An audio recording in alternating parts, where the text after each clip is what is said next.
Kuttanad FM 90.0 കർഷകന്റെ radio. കർഷകന്റെ വാക്ക്, കൃഷിയുടെ കൂട്ട്. ഈ പരിപാടി സ്പോൺസർ ചെയ്തിരിക്കുന്നത് fertilisers and chemicals Travancore limited, Udyogamandal, Ernakulam.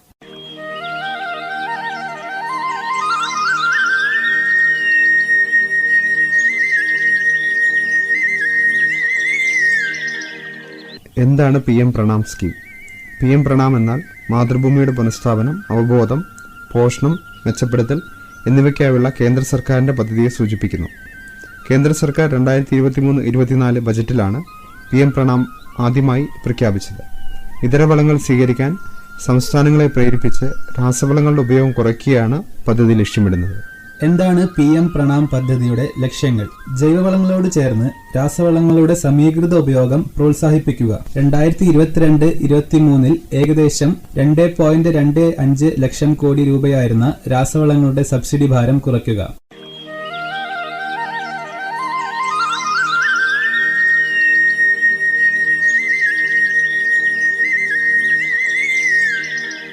PM pranam സ്കീമിന്റെ പ്രധാന സവിശേഷതകൾ.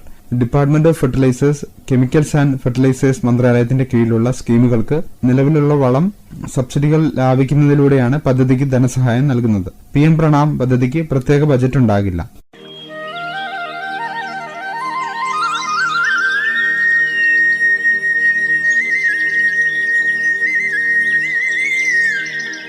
PM പ്രണാം പദ്ധതിയുടെ സബ്സിഡി സേവിങ്ങുകളും ഗ്രാന്റുകളും.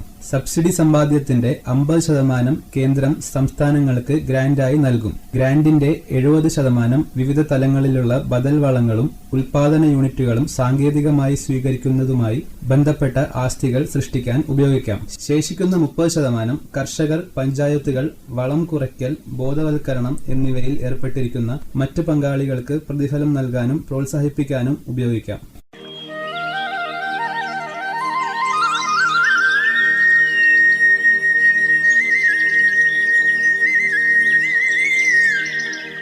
വളം കുറയ്ക്കുന്നതിന്റെ കണക്കുകൂട്ടൽ. ഒരു സംസ്ഥാനം യൂറിയ ഉപഭോഗം കുറയ്ക്കുന്നത് കഴിഞ്ഞ 3 വർഷങ്ങളിലെ യൂറിയയുടെ ശരാശരി ഉപഭോഗവുമായി താരതമ്യം ചെയ്ത് ഈ കണക്കുകൂട്ടൽ സബ്സിഡി സേവിങ്ങുകൾക്കും ഗ്രാന്റുകൾക്കുമുള്ള യോഗ്യത നിർണ്ണയിക്കും.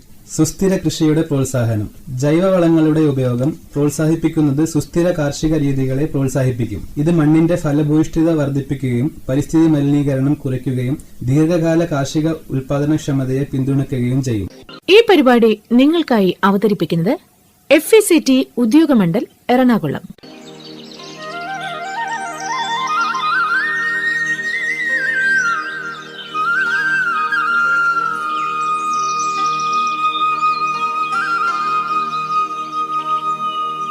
മാറുന്ന കാലാവസ്ഥയിൽ മൃഗാരോഗ്യ സംരക്ഷണത്തിന്റെ പ്രാധാന്യം. ദിനം പ്രതി മാറിമറിയുന്ന കാലാവസ്ഥ ഒരു യാഥാർത്ഥ്യമായി മുന്നിലൂടെ കടന്നുപോകുമ്പോൾ നിലനിൽപ്പിനായുള്ള പ്രയാണത്തിൽ ജനങ്ങളുടെ വിശപ്പകറ്റുന്നതും ദാരിദ്ര്യ നിർമ്മാർജ്ജനവും പരമപ്രധാനമാണ്. പ്രവചനങ്ങൾക്കപ്പുറത്തേക്ക് പ്രകൃതി മാറ്റങ്ങളുടെ കാഹളമൂതുമ്പോൾ അവയുമായി താദമ്യം പ്രാപിക്കാനും അതിജീവന മാർഗങ്ങൾ അവലംബിക്കാനും മാത്രമല്ല മനുഷ്യ പ്രയത്നത്തിലുണ്ടാകുന്ന താളം തെറ്റലുകൾ കുറയ്ക്കാനും ജാഗ്രത പാലിക്കേണ്ടതുണ്ട്. പരിസ്ഥിതിയിലുണ്ടാകുന്ന അസന്തുലിതാവസ്ഥ മറ്റേതൊരു മേഖലയിലും പോലെ മൃഗസംരക്ഷണ മേഖലയിലും സാരമായി ബാധിക്കുന്നു. പ്രത്യേകിച്ചും മൃഗാരോഗ്യത്തെ മൃഗസംരക്ഷണ മേഖലയെ ആശ്രയിച്ചു കഴിയുന്ന ദശലക്ഷക്കണക്കിന് ജനങ്ങളുടെ നിലനിൽപ്പ് മാത്രമല്ല പൊതുജനാരോഗ്യവും ഭക്ഷ്യസുരക്ഷയും ഒക്കെ മൃഗാരോഗ്യവുമായി ഇഴുകിച്ചേർന്ന് കിടക്കുന്നു. ആയതിനാൽ പ്രതികൂല പരിസ്ഥിതിയിൽ അതിജീവനത്തിനായുള്ള ഉപായങ്ങൾ നെയ്യുമ്പോൾ മൃഗാരോഗ്യ സംരക്ഷണം പരമപ്രധാനമാണ്.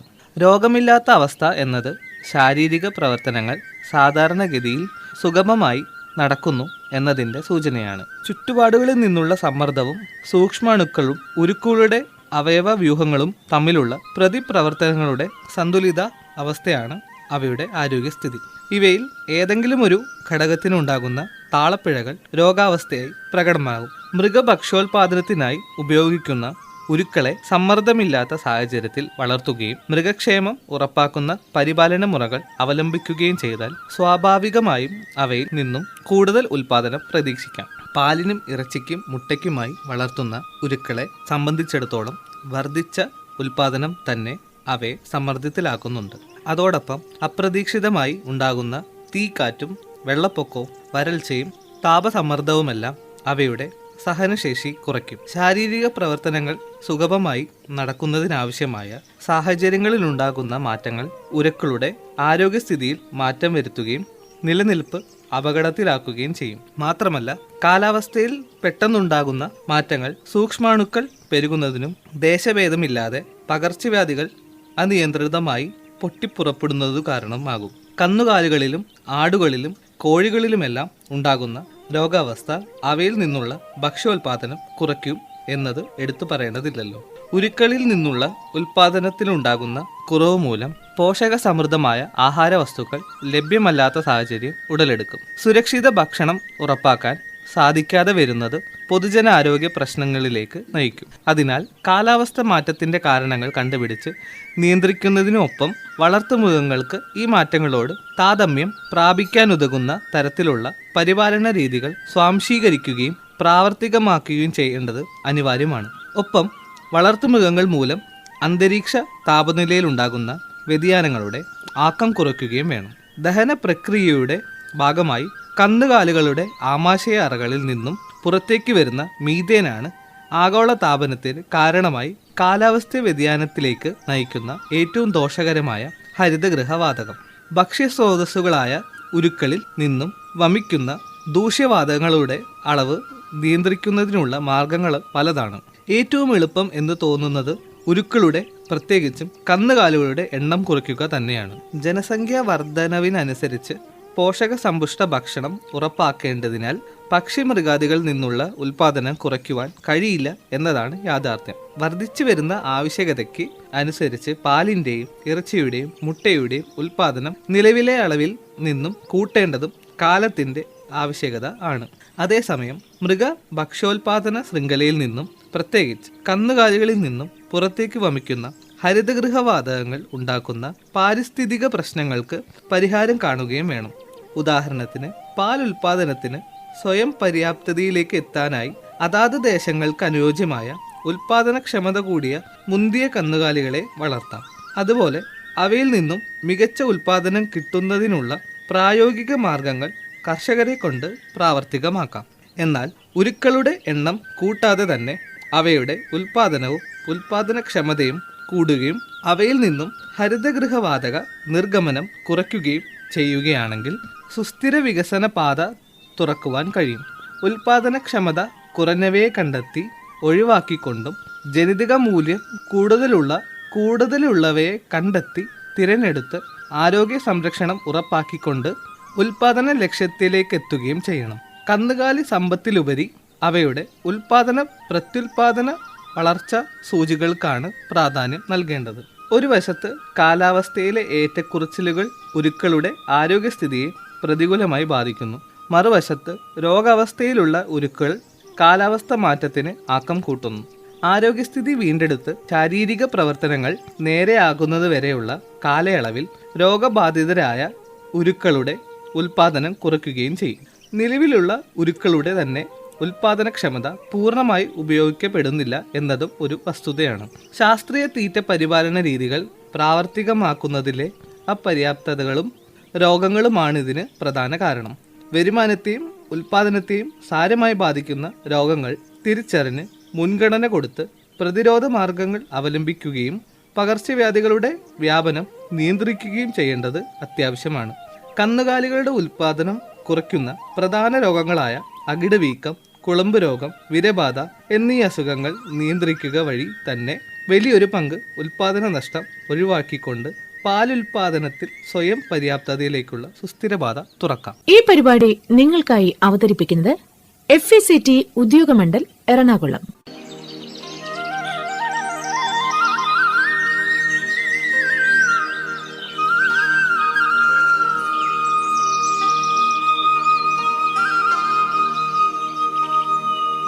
അകിടുവീക്കം.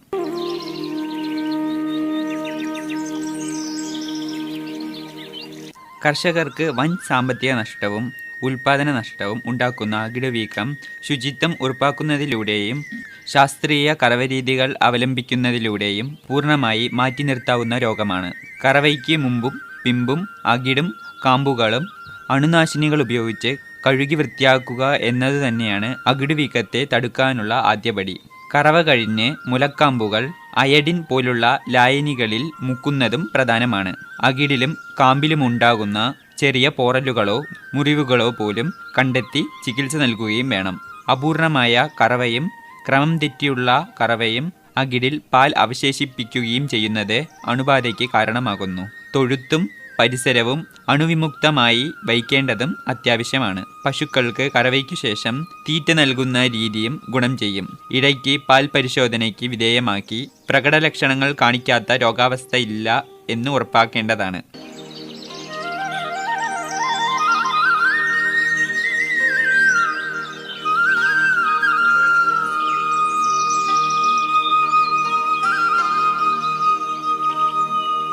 കുളമ്പ് രോഗം.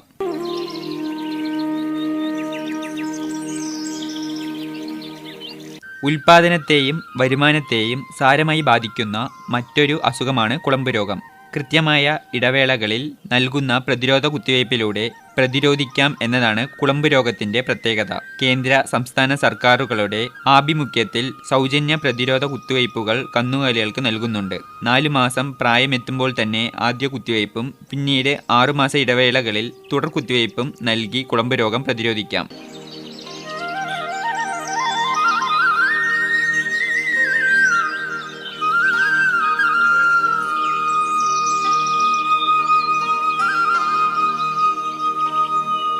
വിരബാധ.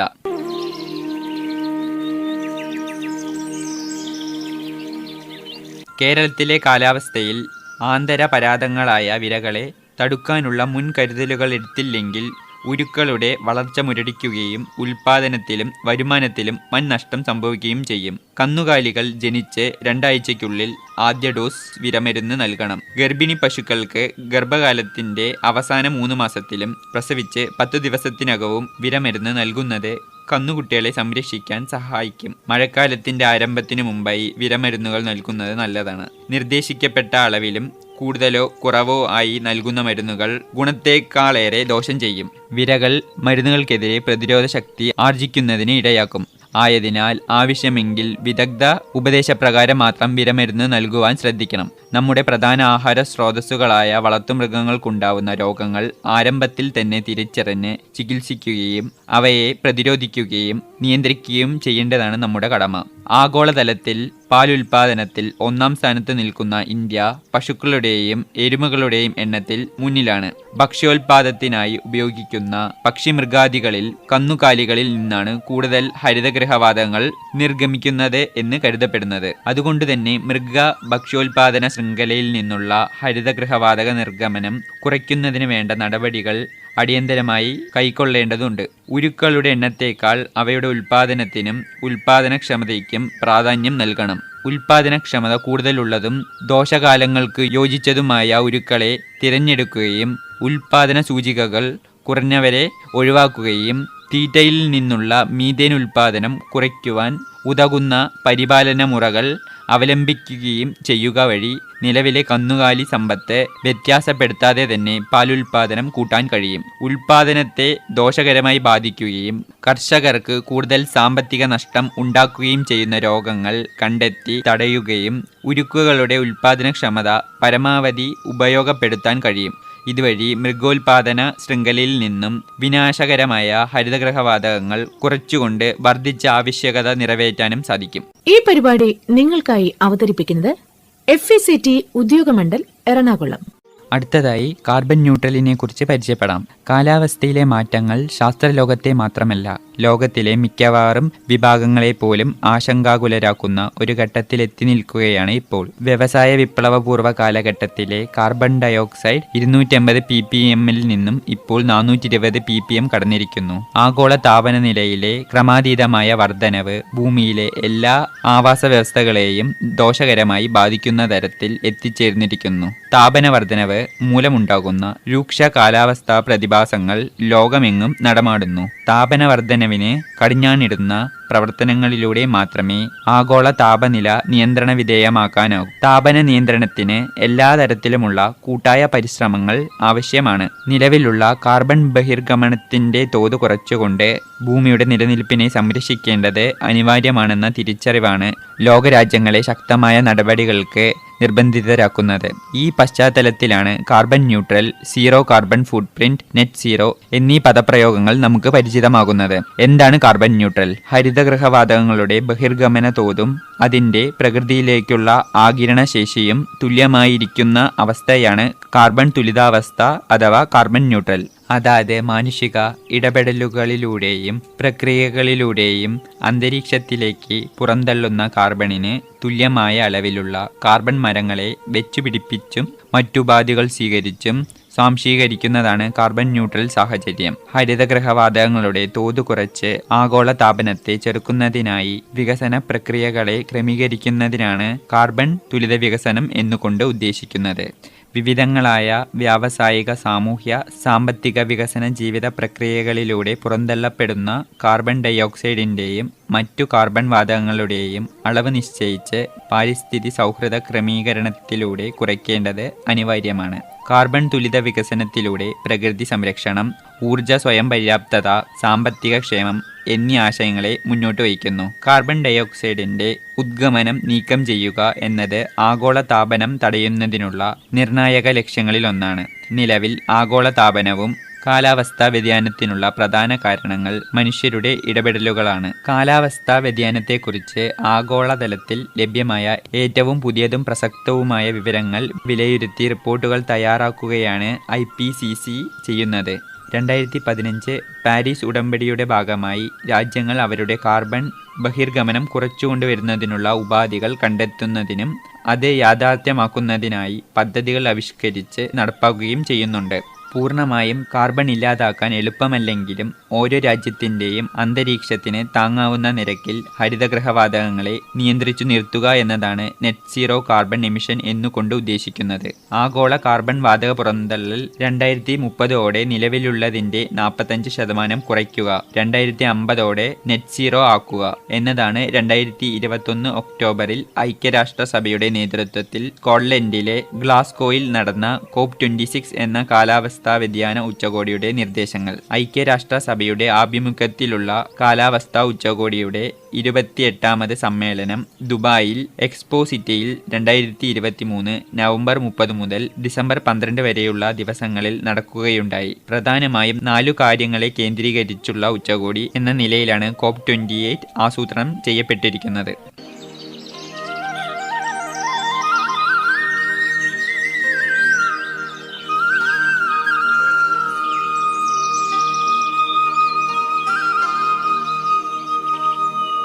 ഈ പരിപാടി നിങ്ങൾക്കായി അവതരിപ്പിക്കുന്നത് FACT ഉദ്യോഗമണ്ഡൽ എറണാകുളം. COP 28 എന്തെല്ലാം പ്രതീക്ഷിക്കാം?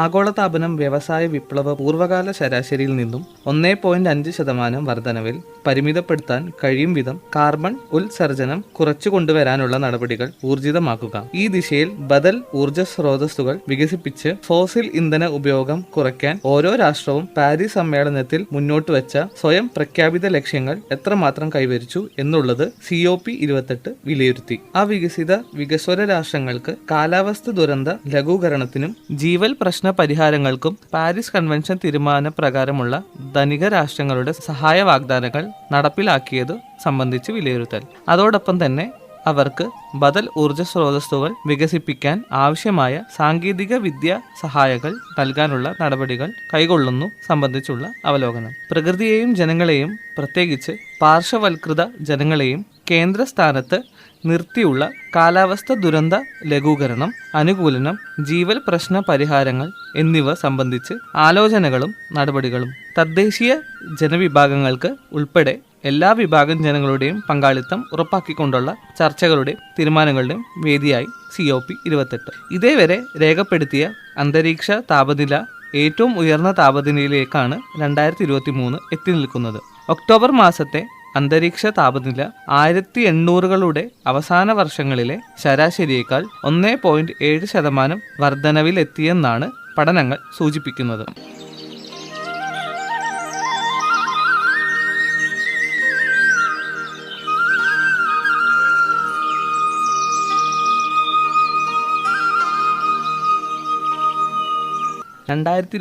വർഷം ആഗോളതലത്തിൽ രേഖപ്പെടുത്തപ്പെട്ടതിൽ വെച്ച് ഏറ്റവും ഉയർന്ന അന്തരീക്ഷ താപനിലയത്തിലെത്തിയ വർഷമാണെന്നും അത് വ്യവസായ വിപ്ലവപൂർവ്വ കാലത്തേതിൽ നിന്ന് 1.2 ഡിഗ്രി വർധനവിൽ എത്തി നിൽക്കുകയാണെന്നുമാണ് നിരീക്ഷിക്കപ്പെട്ടിട്ടുള്ളത്. ഈ അവസ്ഥ കാലാവസ്ഥ ദുരന്തങ്ങളുടെ തീവ്രത അതിന്റെ എല്ലാ റെക്കോർഡുകളും ഭേദിക്കുന്ന ഒരു ചരിത്ര സന്ദർഭത്തിലേക്ക് നാമം എത്തിപ്പെടുകയാണ് എന്നതിന്റെ സൂചന കൂടിയാണ്.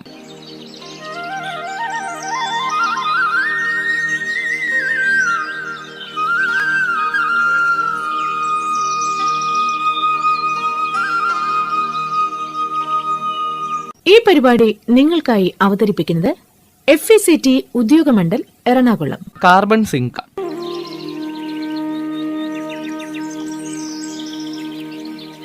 കാർബൺ സിങ്ക് എന്നത് മൊത്തം ഉദ്ഗമനത്തെക്കാൾ കൂടുതൽ കാർബൺ ആഗീകരണം ചെയ്യുന്ന ഒരു സംവിധാനമാണ്. മണ്ണ്, വനങ്ങൾ, സമുദ്രങ്ങൾ എന്നിവയാണ് പ്രകൃതിദത്ത കാർബൺ സിങ്കുകൾ.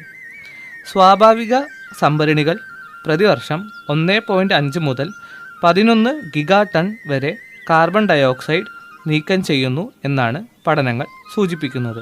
വനങ്ങൾ പോലുള്ള പ്രകൃതിദത്ത സിങ്കുകൾ സംഭരിച്ചിരിക്കുന്ന കാർബൺ കാട്ടുതീ, ഭൂവിനിയോഗം അല്ലെങ്കിൽ മരം മുറിക്കൽ എന്നിവയിലൂടെ അന്തരീക്ഷത്തിലേക്ക് വിടുന്നു. കാലാവസ്ഥ നിഷ്പക്ഷത കൈവരിക്കുന്നതിന് കാർബൺ ബഹിർഗമനം കുറയ്ക്കേണ്ടത് അത്യാവശ്യമാണ്.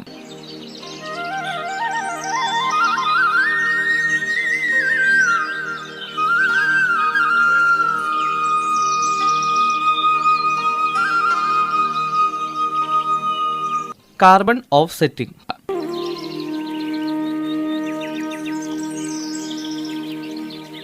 കാർബൺ ഓഫ്സെറ്റ് എന്നത് കാർബൺ ഡയോക്സൈഡിൻ്റെയോ മറ്റ് ഹരിതഗൃഹ വാതകങ്ങളുടെയോ ഉദ്ഗമനം കുറയ്ക്കുകയോ നീക്കം ചെയ്യുകയോ ആണ്. ഒരു മേഖലയിൽ ഉണ്ടാകുന്ന ഉദ്ഗമനം മറ്റെവിടെയെങ്കിലും കുറയ്ക്കുക എന്നതാണ് ഉദ്ഗമനം കുറയ്ക്കുന്നതിനും കാർബൺ ന്യൂട്രാലിറ്റി പിന്തുടരാനുമുള്ള മറ്റൊരു മാർഗം. കാലാവസ്ഥ വ്യതിയാനം തടയുന്നതിൽ ഓഫ് സെറ്റിങ്ങിന് കുറച്ച് മൂല്യമുണ്ട്. എന്നാൽ കാലാവസ്ഥയെ സംരക്ഷിക്കുന്നതിന് ആവശ്യമായ നിരവധി കാലാവസ്ഥ പരിഹാരങ്ങളിൽ ഒന്ന് മാത്രമാണിത്. മറ്റ് പരിഹാര മാർഗങ്ങൾ ഇവയൊക്കെയാണ്: പ്രകൃതിദത്തമായ പുനരുപയോഗ സാധ്യതകളുള്ള ഊർജ്ജ കാര്യക്ഷമത അല്ലെങ്കിൽ കുറഞ്ഞ കാർബൺ സാങ്കേതിക വിദ്യകളിലെ നിക്ഷേപം, കാർബൺ സിങ്കുകളുടെ എണ്ണം വർദ്ധിപ്പിക്കൽ, കാർബൺ മാപ്പിംഗ്, പരിസ്ഥിതി സൗഹാർദ്ദ ഇടപെടലുകൾ, ഭക്ഷ്യ സ്വയം പര്യാപ്തത കൈവരിക്കൽ എന്നിവയാണ്.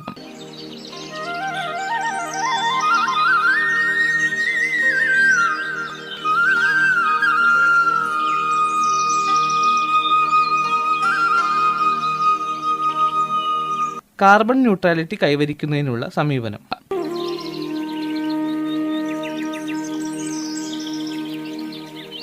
ദൈനംദിന പ്രവർത്തനങ്ങളിലൂടെയും വിവിധ വികസന പദ്ധതികളുടെ ഭാഗമായും ബഹിർഗമിക്കുന്ന ഹരിതഗൃഹ വാതകങ്ങളുടെ വിവിധ സ്രോതസ്സുകളെ ശാസ്ത്രീയമായി വിലയിരുത്തുക. അവിടത്തെ സ്വാഭാവിക പ്രകൃതിയിലേക്ക് ശേഖരിക്കപ്പെടുന്നതോ അന്തരീക്ഷത്തിൽ നിന്നും നീക്കം ചെയ്യപ്പെടുന്നതായ ഹരിതഗൃഹവാതകങ്ങളുടെ അളവ് തിട്ടപ്പെടുത്തുക. തുടർന്ന് കാർബൺ സംഭരണികളെക്കുറിച്ച് മനസ്സിലാക്കി കാർബൺ ആധിക്യമാണോ, സന്തുലിതാവസ്ഥയിലാണോ അതോ നെഗറ്റീവാണോ എന്ന് തിട്ടപ്പെടുത്തുക. അങ്ങനെ കാർബൺ ബഹിർഗമനം കുറയ്ക്കുവാനുള്ള മാർഗരീതികൾ ആസൂത്രണം ചെയ്തുകൊണ്ട് സുസ്ഥിര വികസനം കൈവരിക്കുക എന്ന കാഴ്ചപ്പാടോടെ ഓരോ പ്രദേശത്തെയും മാതൃകയാക്കുക. ഊർജം, ഗതാഗതം, വ്യവസായം, ഭൂവിനിയോഗം, കാർഷിക മൃഗ പരിപാലന മേഖല, മാലിന്യം എന്നിങ്ങനെ വ്യത്യസ്ത മേഖലകളിലായി ഹരിതഗൃഹ വാതകങ്ങളുടെ സ്രോതസ്സിനെ തരംതിരിച്ചിട്ടുണ്ട്. കാർബൺ ഹരിതഗൃഹ വാതകങ്ങളുടെ പ്രധാന സ്രോതസ്സുകളിൽ ഒന്നാണ് ഗതാഗത മേഖല. വൈദ്യുതി, ബോയിലറുകൾ, ചൂളകൾ, ഡ്രയറുകൾ,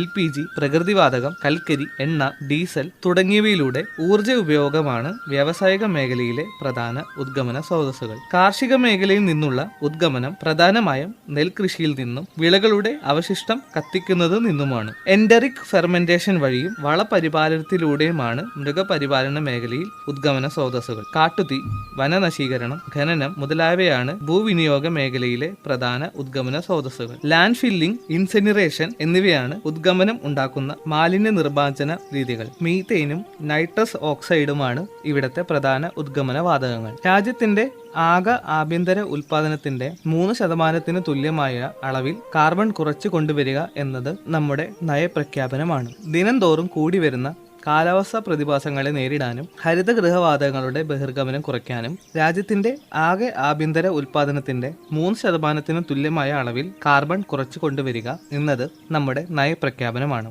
ദിനംതോറും കൂടി വരുന്ന കാലാവസ്ഥാ പ്രതിഭാസങ്ങളെ നേരിടാനും ഹരിതഗൃഹവാതകങ്ങളുടെ ബഹിർഗമനം കുറയ്ക്കാനും ഇന്ത്യ ഉൾപ്പെടെയുള്ള ലോകരാജ്യങ്ങൾ കാർബൺ ന്യൂട്രൽ അഥവാ നെറ്റ് സീറോ എമിഷൻ എന്ന ലക്ഷ്യത്തിലേക്ക് നീങ്ങിക്കൊണ്ടിരിക്കുകയാണ്. ഈ പരിപാടി നിങ്ങൾക്കായി അവതരിപ്പിക്കുന്നത് FECT Udyogamandal Ernakulam.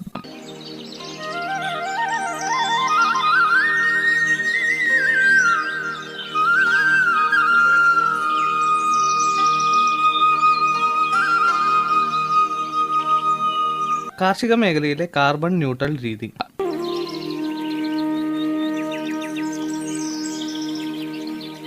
ഹരിതഗൃഹവാതകങ്ങളായ nitride oxide, carbon dioxide, methane എന്നിവയാണ് പ്രധാനമായും കാർഷിക മേഖലയിൽ നിന്ന് പുറന്തള്ളപ്പെടുന്നത്. കേരളത്തിന്റെ കാര്യമെടുത്താൽ ഹരിതഗൃഹവാതകങ്ങളുടെ 3% കാർഷിക മേഖലയിൽ നിന്നാണ് പുറന്തള്ളപ്പെടുന്നത്. അതുകൊണ്ട് തന്നെ കൃഷിയിൽ നിന്നുള്ള ഹരിതഗൃഹവാതകങ്ങളുടെ പുറന്തള്ളൽ കുറയ്ക്കേണ്ടത് അത്യന്താപേക്ഷിതമാണ്. ഇതിന് സുസ്ഥിരവും പ്രകൃതി സൗഹൃദവും പൂർണ്ണമായും ജൈവ രീതിയിൽ അധിഷ്ഠിതമായ കൃഷി രീതികൾ കർഷകർ അവലംബിക്കേണ്ടതുണ്ട്. കാർഷിക മേഖലയിൽ നിന്നുള്ള ബഹിർഗമനം പ്രധാനമായും നെൽകൃഷി, വിളകളുടെ അവശിഷ്ടം കത്തിക്കൽ, മറ്റു കാർഷിക പ്രവർത്തനങ്ങൾ എന്നിവയുമായി ബന്ധപ്പെട്ടിരിക്കുന്നു. ഇത്തരത്തിൽ പുറന്തള്ളുന്ന കാർബൺ അതേ അളവിൽ മണ്ണിൽ ആഗീകരണം ചെയ്യുമ്പോഴാണ് കാർബൺ ന്യൂട്രൽ കൃഷി എന്ന് പറയാവുന്നത്. വൻതോതിൽ ഹരിതഗൃഹവാതകങ്ങൾ അന്തരീക്ഷത്തിലേക്ക് എത്തപ്പെടുമ്പോഴാണ് താപന പ്രക്രിയയ്ക്ക് ആക്കമേറുന്നത്. തീക്ഷ്ണ കാലാവസ്ഥ പ്രതിഭാസങ്ങൾ അടിക്കടി അനുഭവപ്പെടുന്നതും അതുകൊണ്ട് തന്നെയാണെന്നാണ് നാം തിരിച്ചറിഞ്ഞിട്ടുണ്ട്. അതിനാൽ തന്നെ കാർബൺ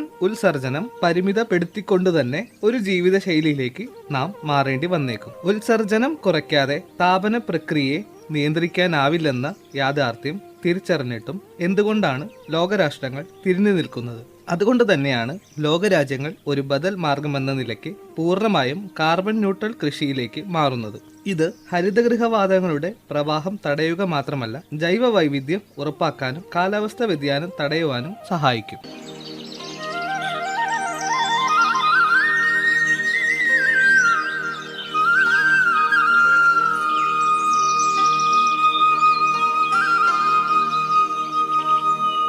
അരി കൊണ്ടുള്ള മൂല്യവർദ്ധിത ഉത്പന്നങ്ങൾ. നിത്യഭക്ഷണത്തിന് മാത്രമാണ് അരി എന്ന ധാരണ തിരുത്തിക്കുറിക്കേണ്ട കാലം അതിക്രമിച്ചിരിക്കുന്നു. അരിയിൽ നിന്ന് തയ്യാറാക്കാവുന്ന പുതിയ മൂല്യവർദ്ധിത ഉത്പന്നങ്ങൾക്ക് ഇന്ന് വിപണിയും ഡിമാൻഡും ഏറി വരികയാണ്. ന്യൂഡിൽസ് മുതൽ ടിന്നിലടച്ച ഫ്രൈഡ് റൈസും ഡിറ്റർജൻറ്റും സൂപ്പും തവിടെണ്ണയും വരെ ഇന്ന് അരിയുമായി ബന്ധപ്പെട്ട് നിൽക്കുന്ന മൂല്യമേറിയ ഉൽപ്പന്നങ്ങളാണ്. ഇവയിൽ ചില ഉൽപ്പന്നങ്ങൾ നമുക്ക് പരിചയപ്പെടാം. 1. Instant rice. വേഗം പാചകം ചെയ്യാവുന്ന അരിയാണ് ഇൻസ്റ്റൻറ്റ് റൈസ്. സാധാരണ അരി പാചകം ചെയ്യാൻ 20 മുതൽ 30 മിനിറ്റ് വേണ്ടപ്പോൾ ഇൻസ്റ്റൻറ്റ് റൈസിന് വെറും 5 മുതൽ 7 മിനിറ്റ് വരെ മതി. സമയലാഭം, ഇന്ധന ലാഭം ഒക്കെ ഇതുപയോഗിക്കുന്നത് വഴി പ്രയോജനപ്പെടുത്തുകയും ചെയ്യാം. 200 ഗ്രാം ബസുമതി അരി നന്നായി കഴുകി 10 മിനിറ്റ് പ്രഷർ കുക്കറിൽ വേവിക്കുക. വെള്ളം വാർത്തു കളഞ്ഞ് ഫ്ലൂയിഡൈസ്ഡ് ബെഡ് ഡ്രയർ എന്ന ഉപകരണം ഉപയോഗിച്ച് ചോറിൻ്റെ ജലാംശം മാറ്റുക. ഒരേ രീതിയിൽ ഒഴുക്കുള്ള വായുവിനെ 80 ഡിഗ്രി സെൽഷ്യസിൽ അരിയിലൂടെ കടത്തിവിടുക. ഇതാണ് ഇൻസ്റ്റൻറ്റ് അരിയുടെ സാങ്കേതിക വിദ്യ. 2. Instant rice noodles.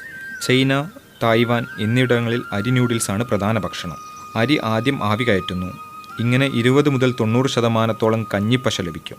ഇതിൽ പകുതിയോളം പശിമയുള്ള അന്നജം അടങ്ങിയിരിക്കുന്ന അരി മുഴുവനായി പൊടിച്ച് മാവാക്കുന്നു. മാവ് ഞെക്കിയെടുക്കുന്ന എക്സ്ട്രാക്ടർ എന്ന ഉപകരണം വഴി അരി ന്യൂഡിൽസ് തയ്യാറാക്കാം. ഈ ന്യൂഡിൽസ് ചൂടിൻ്റെ സാന്നിധ്യത്തിൽ ആവി കയറ്റിയാൽ ഉറച്ച ന്യൂഡിൽസ് ആകും. ഫ്ലൂയിഡൈസ്ഡ് ബെഡ് ഡ്രയർ എന്ന ഉപകരണം ഉപയോഗിച്ചാണ് ഇത് ഉണക്കിയെടുക്കുന്നത്. 3. അരി റൊട്ടി. അരി റൊട്ടി അഥവാ റൈസ് ബ്രെഡ് മികച്ച ഒരു പ്രാതൽ വിഭവമാണ്. ഗ്ലൂട്ടൻ ഇല്ലാത്ത അരി റൊട്ടി ഗ്ലൂട്ടൻ അലർജി ഉള്ളവർക്കും വളരെ നല്ലതാണ്. റൊട്ടി ഉണ്ടാക്കാൻ അരിമാവ്, പഞ്ചസാര, ഈസ്റ്റ്, മുട്ട, കൊഴുപ്പ് എന്നിവ വെള്ളത്തിൽ കുഴച്ച് മാവുണ്ടാക്കി പൊങ്ങാൻ വയ്ക്കുന്നു. ഈ മാവിൽ നിന്ന് നാരങ്ങ വലിപ്പത്തിൽ മാവെടുത്ത് ഉരുളകളാക്കി 10 മുതൽ 30 മിനിറ്റ് വരെ നേരം വയ്ക്കാം. തുടർന്ന് ഓവനിൽ 200 ഡിഗ്രി സെൽഷ്യസിൽ 30 മിനിറ്റ് വെച്ച് ചുട്ടെടുക്കുന്നു. അരിപ്പൊടി ഉപയോഗിച്ച് കേക്ക്, ബൺ, റസ്ക് എന്നിവയും തയ്യാറാക്കാം. 4. Rice wine. ജപ്പാനിലും ചൈനയിലും സാക്കി എന്ന പേരിലുള്ള റൈസ് വൈൻ പ്രിയ വിഭവമാണ്. ചോറ് റൈസ് ഈസ്റ്റ് ഉപയോഗിച്ച് പുളിപ്പിച്ചാണ് അരിവീഞ്ഞ് ഉണ്ടാക്കുന്നത്. 5. ഇൻസ്റ്റന്റ് പച്ചക്കറി ഫ്രൈഡ് റൈസ്. ഫ്രൈഡ് റൈസ് തയ്യാറാക്കുന്ന പ്രക്രിയയിൽ ഈർപ്പം വലിച്ചെടുക്കൽ, ചൂടാക്കൽ, വിവിധ ചേരുവകളുടെ കൂട്ടിച്ചേർക്കൽ എന്നിവയുണ്ട്. ബസുമതി അരി ഉയർന്ന മർദ്ദത്തിലും ഊഷ്മാവിലും പാചകം ചെയ്യുന്നതിനു മുമ്പ് തന്നെ വേവിക്കുന്നു. അതിനുശേഷം ഫ്ലൂയിഡൈസ്ഡ് ബെഡ് ഡ്രയർ എന്ന ഉപകരണം ഉപയോഗിച്ച് ഉണക്കും. 1 കിലോ ബസുമതി അരിയിൽ നിന്ന് ഏകദേശം 700 ഗ്രാം ഉണക്ക അരി ലഭിക്കും. വേഗം തയ്യാറാക്കാവുന്ന 60 ഗ്രാം അരി, 5 ഗ്രാം ഉണക്കിയ കാരറ്റ്, 5 ഗ്രാം ഉണക്കിയ ബീൻസ്, 3 ഗ്രാം ഉപ്പ്, കുരുമുളക്, മുളകുപൊടി, മഞ്ഞൾപ്പൊടി എന്നിവ 15 മില്ലി വെള്ളത്തിൽ കലർത്തിയതിനു ശേഷം ബർണറിന് മുകളിൽ 5 മിനിറ്റ് നേരം വേവിക്കുക. 6. അരിപ്പശ. മുഖത്തിടുന്ന ഫേസ് പൗഡറിലെ പ്രധാന ചേരുവയാണ് അരിപ്പശ. അരിപ്പശയുടെ മൃദുല കണങ്ങൾ സൗന്ദര്യവർദ്ധക വസ്തുക്കൾ ഉണ്ടാക്കാൻ ഉപയോഗിക്കുന്നു. കേരള കാർഷിക സർവകലാശാലയുടെ മണ്ണുത്തി ഡയറി ടെക്നോളജി സെന്ററിൽ അരിസൂപ്പ് ഉണക്കി പ്രകൃതിദത്തമായ ഉണങ്ങിയ അരിപ്പശപ്പൊടി നിർമ്മിച്ചിട്ടുണ്ട്. 7. അരിസൂപ്പ് ഡ്രിങ്ക്. അരിസൂപ്പ് പൊടിയും രസം പൊടിയും കുറച്ച് ചുടുവെള്ളത്തിൽ ചേർക്കുക. ഇത് തിളച്ച വെള്ളത്തിൽ കലർത്തി അരിസൂപ്പ് കിട്ടുന്നതുവരെ നന്നായി ഇളക്കണം. ഇങ്ങനെയാണ് അരിസൂപ്പ് ഡ്രിങ്ക് തയ്യാറാക്കുന്നത്. 8.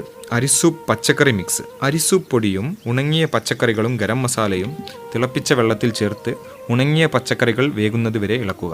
ഇത് ചൂടോടെ ഉപയോഗിക്കും. 9. കൊക്കോ പൊടി കലർത്തിയ അവൽ.